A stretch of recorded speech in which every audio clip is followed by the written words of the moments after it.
सुप्रभात बच्चों। आज हम जो कविता देखने वाले हैं वो है बसंती हवा। तो देखो, हवा आपको पता है, और बसंती हवा कैसे होती है, यानी जो मार्च में, अप्रैल मार्च में जो हवा बहती है वो बसंत ऋतु में हवा बहती है, यानी वो जो मौसम होता है वो बसंत ऋतु का मौसम होता है। और उस समय जो हवा है, हवा जो बहती है वो पूरे खेतों में, बगीचे में, चारों तरफ क्या होती है, घूमती है। और इसलिए जो, क्योंकि उसे घूमना पसंद होता है, जो हरे भरे खेत होते हैं और उस खेत में जो पौधे होते हैं, पेड़ पौधे होते हैं, यानी और भी जो खेत में अनाज होता है, तो उसमें उसे घूमने के लिए अच्छा लगता है। तो देखो, ऐसी जो हवा है उसे कहते हैं बसंती हवा। अब इसके जो कवि है केदारनाथ अग्रवाल, इसके कवि है, इनका हम परिचय देखेंगे। 1 अप्रैल 1991, मृत्यु है 22 जून 2000। और इनकी जो रचना है देश की कविता है अपूर्वा, आग का आईना, पंख और पतवार, पुष्पदीप आदि इनकी रचना है। अब इनका परिचय देखो।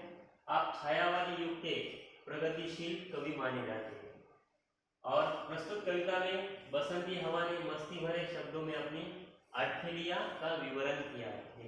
बसंती हवा इस कविता में जो मस्ती करती है, आप भी कभी मस्ती करते, खेलते, कूदते हैं, गाते हैं, ऐसे ये जो हवा है मस्ती करते हुए अठखेलिया लेकर क्या करती है, ये घूमती है, फिरती है इधर उधर, और खेतों में इधर उधर उसे कोई बोलने वाला और रोकने वाला नहीं होता है। जैसे आपको जब खेलते हैं, आप मस्ती करते हैं, गाते हैं, नाचते हैं, तो आपको कोई बोलता है क्या? नहीं, आप बिंदास क्या करते हैं, अपने जो जो खुशी का जो आनंद होता है वो लेते हैं खेलने के समय। तो ऐसे ही हवा ने ऐसे ही आनंद लिया है मस्ती भरे इस पूरे खेत में, बगीचे में।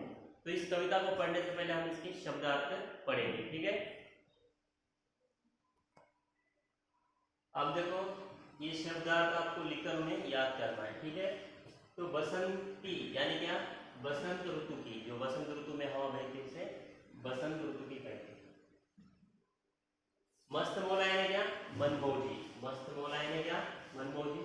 अजब यानी विचित्र, अद्भुत, उसे कहते हैं अजब। झकोरा यानी झोंका होता है, हवा का झोंका, उसे झकोरा कहते हैं। अलसी, सरसों यानी क्या?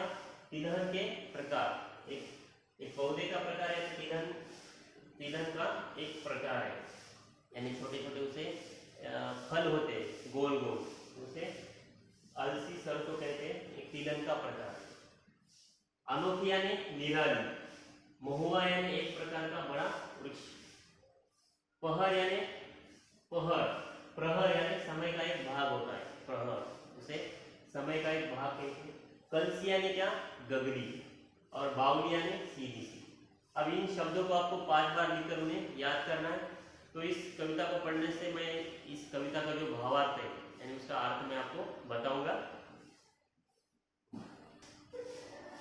अब देखो, हमने और एक बार फिर मैं आपको कविता का परिचय करा के देता हूँ।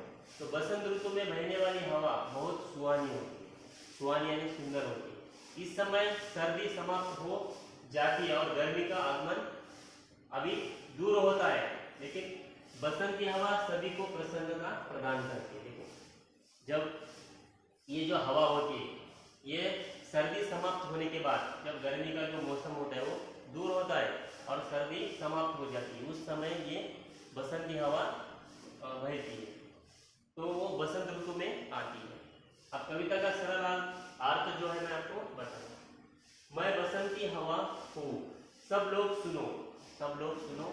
मैं बड़ी अनोखी हवा हूँ, मस्त मौला हूँ, मुझे किसी भी प्रकार की कोई चिंता नहीं है, न ही मुझे किसी का डर है। मैं एक अद्भुत यात्री हूँ, जहाँ मेरा जाने का मन होता है मैं उधर चली जाती हूँ।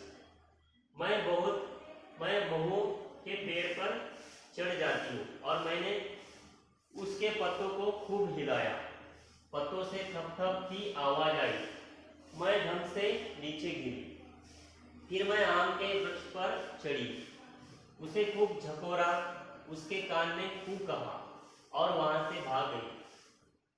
उसके बाद मैं गेहूं के खेतों में पहुंची। वहां गेहूं की बालियों के बीच में बहुत देर तक लहराती रही। मैंने देखा पास ही अलसी के पौधे खड़े हैं।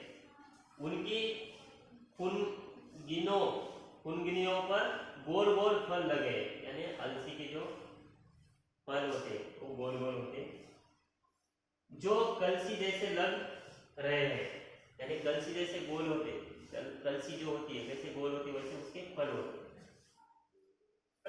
मुझे मस्ती सूझी। मैंने अलसी के पौधों को जोर जोर से हिलाया, झकोरा, पर एक भी फल नहीं गिरा। अपनी इस हार से निराश होकर मैंने सरसों के खेत में जरा भी मस्ती नहीं की। तो देखो ये जो हवा है कैसे अपना वर्णन कर रही है, मैं कैसे हूँ और मुझे कोई बोलने वाला नहीं है, मुझे टोकने वाला नहीं है, मैं मेरा मन जहाँ जाए मैं जा सकती हूँ। ऐसे इस कविता में उसने बताया कि हवा कैसी है। तो बच्चों हम इस कविता का मैंने आपको भावार्थ बताया। हम इस कविता को अगले वीडियो में पढ़ेंगे, ठीक है। और जो शब्द मैंने दिए आपको 5 बार लिखकर उसे याद करना है, ठीक है। ओके।